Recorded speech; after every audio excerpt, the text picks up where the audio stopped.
green box was last seen on my Barton's unpacking stuff video.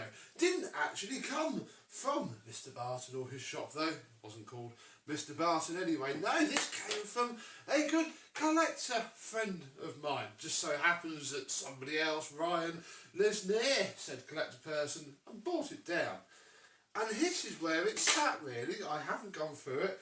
I want to get it turned on, see if it runs. It's lived under a storage container for many years, possibly that way round.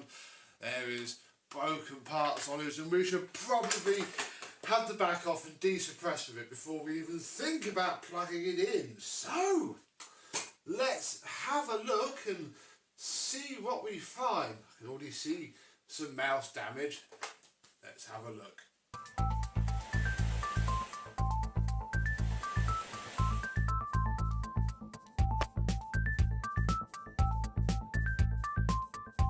Yes, hello, my vacuum cleaner chums. How are you today? Yes, this green box has been sat.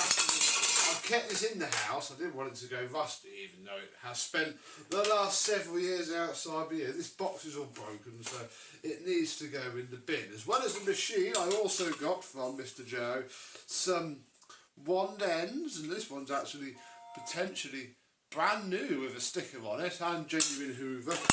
And a couple of sets of wands, because all my wands that I have, you know, for keeps are pretty disgusting and broken. So that's cool. We then also have, this will be the remains of that, and an anti-converter, which we have zero need for at all. So that is this broken crate gone. I mean, if there's any crate enthusiast, look, it's a Gerber Stoll. There we go, whatever that is. It's, yeah. It's all broken. There's no point in keeping it. And again, really, we don't need to care too much about all of that either.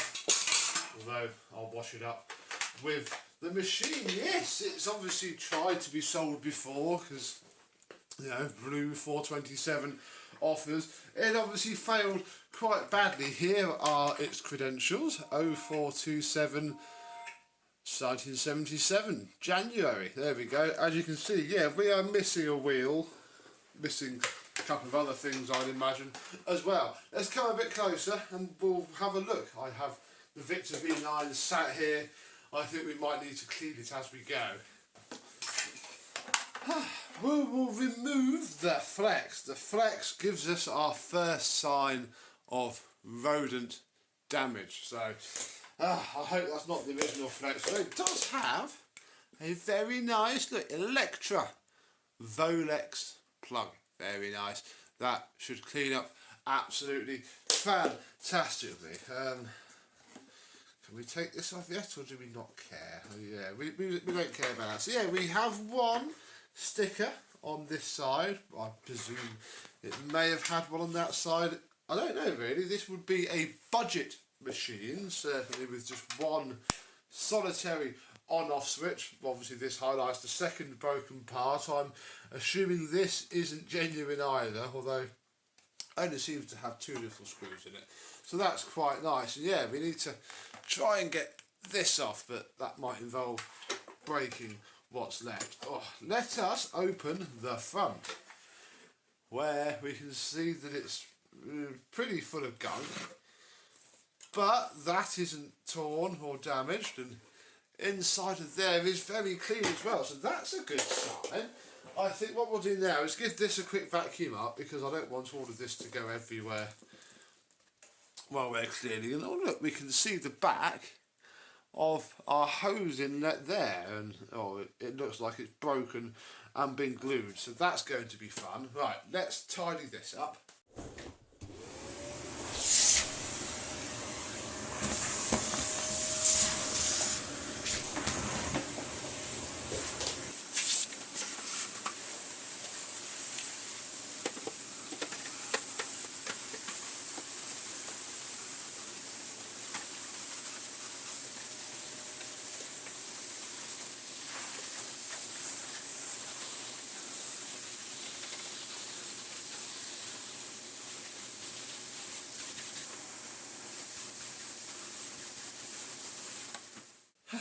Well, with the inside bit cleaned out much nicer than it was before, I guess it's time now to undo these two screws here, assuming they will, this one will, and see what horrors lie inside.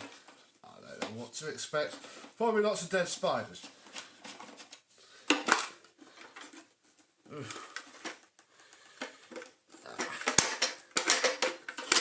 How does this tip off?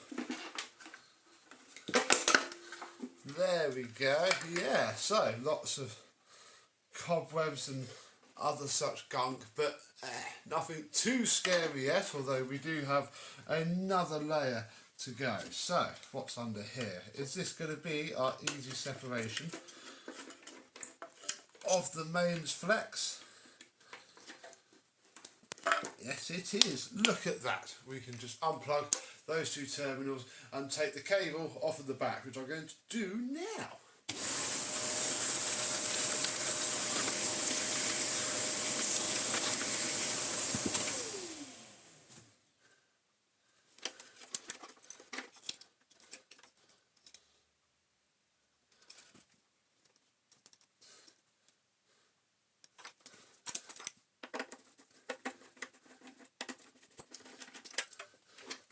With everything cleaned up out of the way, we can remove our last screws and work out how the heck this is going to come off. What the?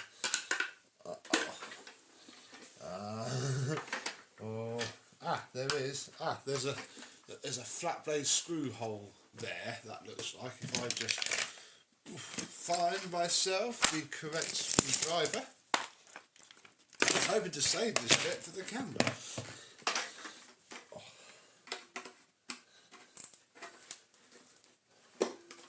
There it goes.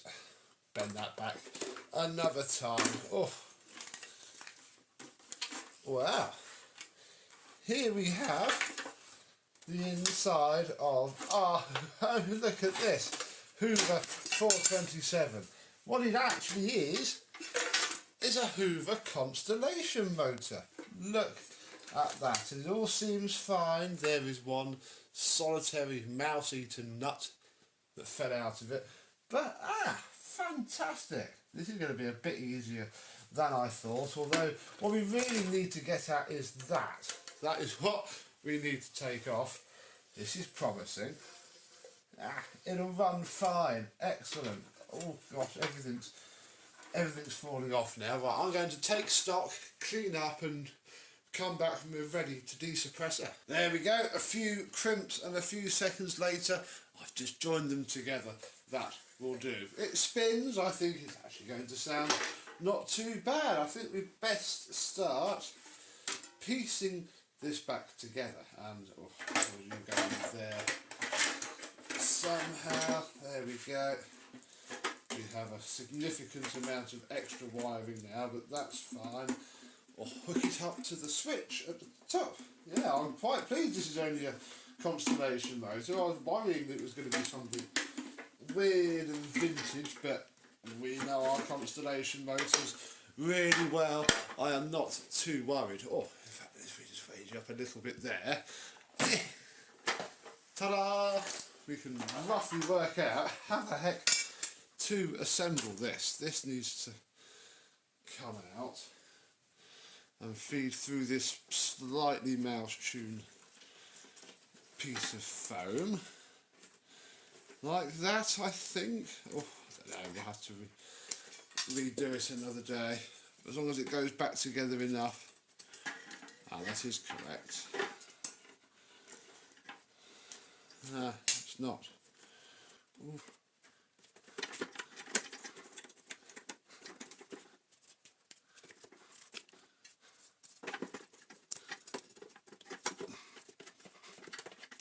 I was just taking a moment putting the flex back on, and look, it is the original Hoover flex that is on this machine. That is such a shame that the flex is pretty torn and cranky and chewed, and it's only that little bit at the top, but I don't know if I can fully trust it. Yeah, no, look at that. It's just a bit too deep, and we're gonna, I mean, we wouldn't lose that much, but we would then lose that anyway, so we might have to, we'll leave it for now. But oh, that's such a shame that that's the only bit of damage on the entire genuine original flex. In other news, we have it to here. Obviously I've just got to chuck this back on there, and then we are ready to turn it on. Okie dokie then, the back end is back together. I've had a quick check of the plug and it is fine, and I've even managed to remove the remains of the original hose end, wherever I put the other end of it. Either way, it's scrap, because I found in my shed this, which is a Hoover Porter Power hose end. And would you believe it, that back in the 1970s, Hoover decided to make a cylinder that combined parts they already had, i.e. pretty much a Hoover Constellation, a shell that they probably already had, and then this hose end, which they would have then recycled for the pure Porter Power.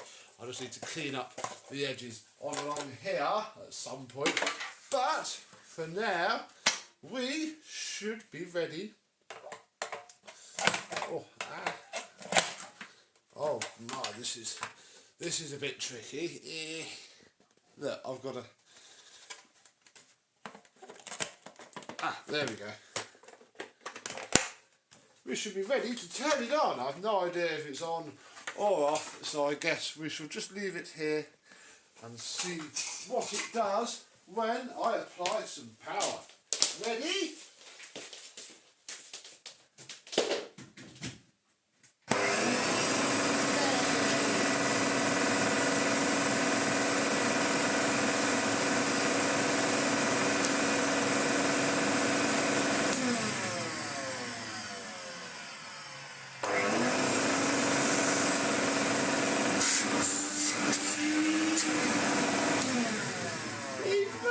Folks, that switch is a little bit annoying. It's all the tabs are broken, so we need a new switch. But yeah, took a fair old shove to get it done.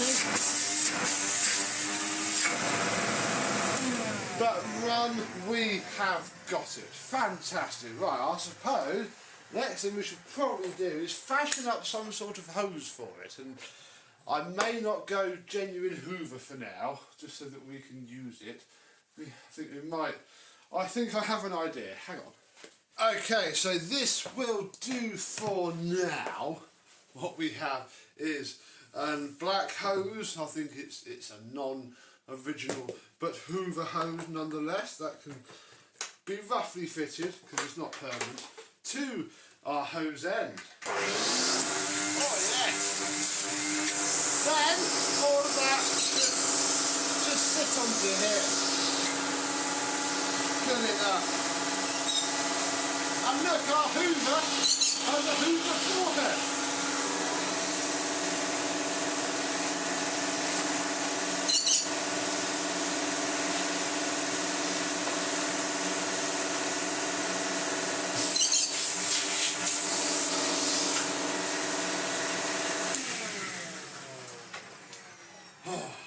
And I think that's about as far as we need to go for this before video. I'm quite happy with that. I feel very familiar with Hoover Constellation motors.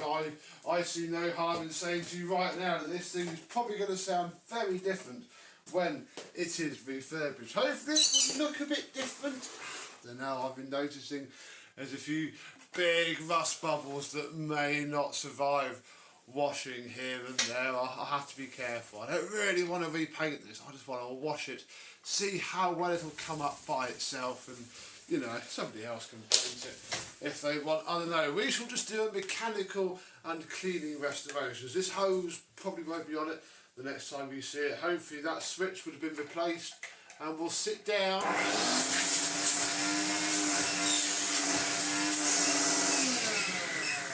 And there'll be a bag in it as well, because at the minute, of course, we are just rocking completely empty, which most of these probably were, which is probably why this thing sounds so terrible. That's probably the first time it's been turned on in several years. It's been living outside. I think it's done quite well. Comment down below if you have one of these old Hoover 427s or any of this era of cheap 70s, you know, remash of other existing stuff, let me know. And I and this will see you soon.